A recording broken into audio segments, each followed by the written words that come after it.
Hello, I'm Dan Genovese, Director of Consulting with Intercom, and I'm joined today with Alex Tsernick, CEO of Nova Royalty.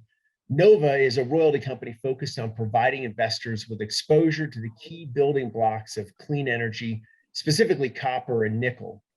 The company is listed on the TSX exchange under the ticker symbol NOVR and also on the US OTCQB exchange under the ticker NOVRF. Alex, welcome. Thank you very much, Dan. It's great to be here. You bet. Looking forward to learning a little bit more about Nova. Our followers on Oil and Gas 360 are certainly aware of the energy transition and the critical aspects of copper and nickel with respect to that transition. Why should investors be looking to add Nova to their portfolio for exposure to this for the energy transition? Well, look, we started the company in 2018. And I think like most of the audience, I very much grew up sort of in the old world, which is really powered by oil and coal. I actually started my career as a financial advisor in the steel industry, which obviously, if anyone knows, is powered by iron and coal. And sort of what occurred to me sort of over the years, and I've spent most of my career in the metals and mining space now, well over 15 years at this point, is that we had a new energy supply chain forming that in many ways was going to substitute for the existing one. So when we looked at the new energy supply chain, what really struck us is that the focus of that really would be copper, because that's your core commodity in wind, solar, electric cars, electric car infrastructure. Everything you're seeing about the electric age, you might as well just call it the copper age and make it really simple. And so then what we also liked was nickel, because when you look at the various EV battery technologies, especially the dominant ones, they're very much nickel batteries. So we saw a very clear role for nickel in that scheme as well, although not nearly as large as copper. Yeah, and the value of those metals are undeniable. Certainly the electrification of everything requires both, and prices are certainly up. What separates Nova from other royalty companies in this space? Well, when we started Nova, a lot of people were really unsure about why we did it. Because when you look at the history of the royalty sector, it's actually been all gold and silver royalty companies, because gold and silver have extraordinarily strong macroeconomic support from the people who want to own gold and silver, as I'm sure you know. And the royalty model emerged really as the preferred model of owning a commodity. And that really happened toward, I would say in the beginning of the 2010s, because you had a lot of producers really struggle over leverage, rising costs. So a lot of the commodity price increases were actually wiped away through increasing costs. So people gravitated toward the royalty companies because that was the much simpler way to own a commodity. You have a piece of the revenues, you're much more diversified, you have no cost pressures, you have no capital calls. So when you invest in a royalty company, you actually get that direct metal exposure that you're looking for. We started Nova when we saw for the first time an opportunity and a need to create a royalty company really focused on a new energy supply chain. And so that's why we did it. Okay, tell me a little bit about your business model. I saw some recent press releases, actually several recent press releases. You've had a very busy first quarter. Tell me a little bit about your business model. Well, so this is just, this is not a business that I think a lot of people are innately familiar with. So let me take just a little bit of time to explain how it works. When you look at the copper market, it's really the land of the very large mines. You don't really have a middle class in this sector because this is a very complex, capital-intensive industry that really only the very large companies succeed in putting deposits to production and actually returning the capital and doing well. So when you look at the history of the mining sector on actual production, most projects don't really succeed. But there is that 1% of mines, the truly large multi-generational mines that go for 30, 50, 100 years. There's copper mines in production right now that were built in the 19th century. And those are the projects that return many times over their capital because they constantly expand. And so usually a mine is a depleting asset, but a large mine is actually an asset that's only begun to grow.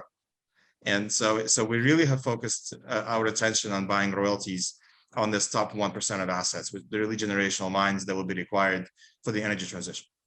And so, of course, the challenge is, we started out as a very small company. We raised $2.6 million in our first round. We weren't in a position to go into a large mining company like BHP or Rio and then transact for a royalty on one of their assets.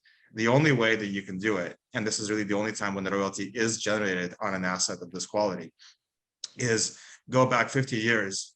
And this asset, which is now very large and about to go into production, was just early stage property. And it was found by somebody that wasn't a large mining company. It was a prospector or some private individual. They found it, they got excited. Only one problem: you don't have the money and you don't have the expertise to develop it into a mine. So what do? You sell it to a very large company who has the money and the expertise. In the course of that transaction, you'll typically get some combination of cash and a royalty on the asset, which is your effective upside participation. Those royalties are really the only way that you can get access to these top-notch mines. So our team, which we set up globally from the very beginning, we literally mapped out the whole world and we learned who the royalty holders were. And we're in contact literally with all the royalty holders in the world that have royalties and assets that we're interested in. And so when you look at the transactions we've done, it's really the product of that work, of really building those relationships, earning their trust, and then transacting with them. And so through some combination of cash and stock, and us as a public company, which I think has gotten very good investor support, it's obviously something that's very attractive to them because we're still the only one in this sector who is really focused on this sector. Yeah, so I would think, a lot of people may be asking, why is a mining metals mineral company presenting at the oil and gas conference? And I see what you just said really brings alignment. As investors in oil and gas, many of them understand the royalty concept and how that business model works and how that business model can pay back a really good return on an investment. With respect to that, how do you plan to grow your portfolio going forward? And what are the catalysts during the next 12 months that we should be looking for with respect to Nova and with respect to mining and nickel and copper? Okay, well, look, let's focus on Nova first. This is the part. This is the part where we have more influence.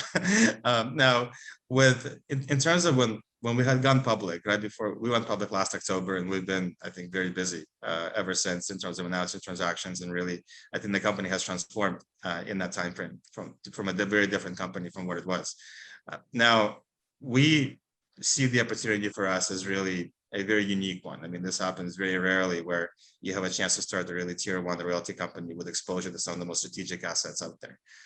That hasn't happened very often in this sector. And so we're very excited about the organic growth potential of the assets we already have. I mean, I think we're obviously always looking at acquisitions, but I think it's also very important to highlight everything we've bought at very reasonable prices, assuming current copper prices, and we've priced in, I think, very attractive long-term returns without any of the upside that would come from the asset expansions and commodity prices over time. And you really bought the best of the best, we believe. Now, in terms of growth, it's exciting now because we built a foundation. We have a real foundation in the company. It's no longer a startup. There's some really high quality tier one assets that are moving ahead in the hands of very strong companies. We have more we'd like to buy, so we can go from a foundation to position of real critical mass. And we're also looking at buying some cash flowing assets as well, and near-term cash flowing assets as well, to balance out the portfolio, because this is such a long lead time business. You're talking usually on average 30 to 40 years from exploration to production on a large copper mine. It's a very, very long time. So we typically buy them in the last 5 to 7 years of development, which is really the home stretch in this business, as funny as that may sound.